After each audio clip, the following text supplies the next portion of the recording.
Anger and ADHD, why it is such a struggle for us with ADHD when it comes to anger and how this gets so out of control. I wanted to share on this because I was originally diagnosed with ADD at 13, then I was re-diagnosed with ADHD at 17. And I've always enjoyed sharing about ADHD. So one of the things I was going to try and do is like every Wednesday start uploading a YouTube video sharing things I wish I would have known about ADHD. And one of them is anger. This is something I struggle with a lot in my life. And I think a lot of people out there with ADHD do struggle with anger. And we don't understand why. Because our temper can get so out of control so fast that it doesn't make any sense. And our ability to regulate it is almost impossible. I mean, I'd love to hear you comment down below your experiences when it comes to this and what you found worked for you. If you're new to the channel, hit the like and subscribe button. When it came to how I handled anger with ADHD, I could not emotionally regulate it at all. I couldn't calm myself down, so my anger would just build and build and build. And I ended up going to therapy for it. I really found out one of the problems that I ran into is everyone with ADHD, we don't emotionally regulate the best. Powerful emotions such as anger or sadness and hurt and all this, we can't calm that down. And especially when it comes to anger, one of the things I realize is that it does produce a little bit of dopamine for us. It stimulates our brain. If we get mad, that's an emotion that stimulates our brain. And it starts this hamster wheel. And this is why a lot of people struggle with it. And my psychiatrist and psychologist both told me this in different ways. Is you start to get angry about something and now we become a little bit more hyper focused. It's producing dopamine. We're getting more focus in on it, which is now making us angrier. We have really good internal dialogue. All of our focus now is starting to shift towards what's making us mad. And now we're getting mad. Like it could be the smallest thing that starts to escalate very quickly. One of the things is we don't even realize the escalation of anger. And so we keep this anger, just momentum growing and growing. As we are becoming hyper fixated on it, of what's making us mad, our communication skills go to zero. We use aggressive and attacking words such as you.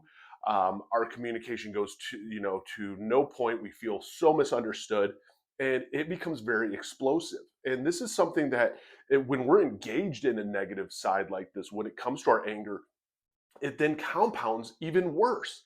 And nothing ever good comes of this. And this is something I wish I would have known because, like, what do you do with all of this energy? You have all this focus in, all of this around one thing that has pissed you off. And it might have been something minor. It might have been something like you ran into a drawer that wasn't shut or something wasn't put back right. You couldn't find it. Now, all of a sudden, we have this hyper focused anger on it and it gets exponential. And what do we do to actually calm this? And get ourselves out of this situation? One of the things that I had to learn is I had to separate myself. Because if I'm there, dopamine works in our brain as like glasses and it helps us focus in on something. And so we become hyper focused in on whatever's pissing us off and it's getting us more mad. So I had to separate. I had to learn that in the environment that I'm in, these four walls that I'm in or wherever I'm at that I'm angry, I have to leave. The change of environment shifts my brain thought. I am now, it's a different area. I'm visually stimulated. I'm not focusing so much on my anger. One of the other things is music helps me. Stimming is amazing because stimming is like massaging to our brain. And a lot of us with ADHD stim to music. And so we always have a couple songs that really we enjoy. So I'll put on music that I really enjoy. I'm shifting my environment. And I will usually go for a walk because it is very stimulating. It's very visual to me. It's an activity. I'm breathing, I'm out, I'm moving, I'm smelling, I'm seeing so many other things that doesn't let me hyperfixate on my anger. It doesn't hyperfixate on my temper. And so I have learned to take a walk away. And you can tell, like when you're ADHD, you can tell when you're losing control of your anger. And there's a part of you that knows, like, why am I getting so mad about this? And you start pulling in things that happened last week and just all of this into your temper. And I've realized when I start pulling to add to my fuel to the fire is when I need to do this. And it's, again, something I wish I would have known. I had to learn the hard way. And that's the thing, is I don't think a lot of people really realize how much our temper and anger can get out of control for us.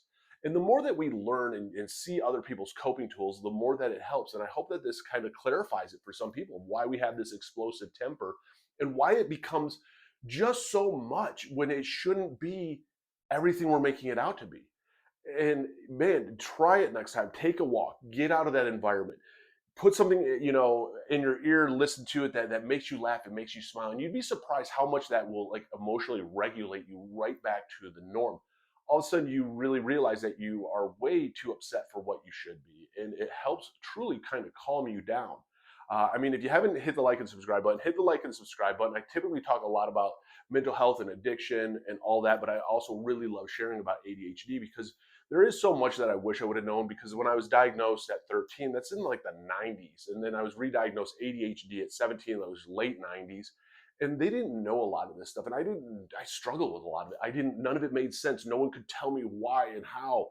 And the more that I have learned, the more that I found that we share, it helps other people along the way. And that's what it's all about. So if you are struggling with ADHD, I mean, hit the like and follow button. Every Wednesday, I'll be uploading a video on ADHD and struggles and how I overcome them.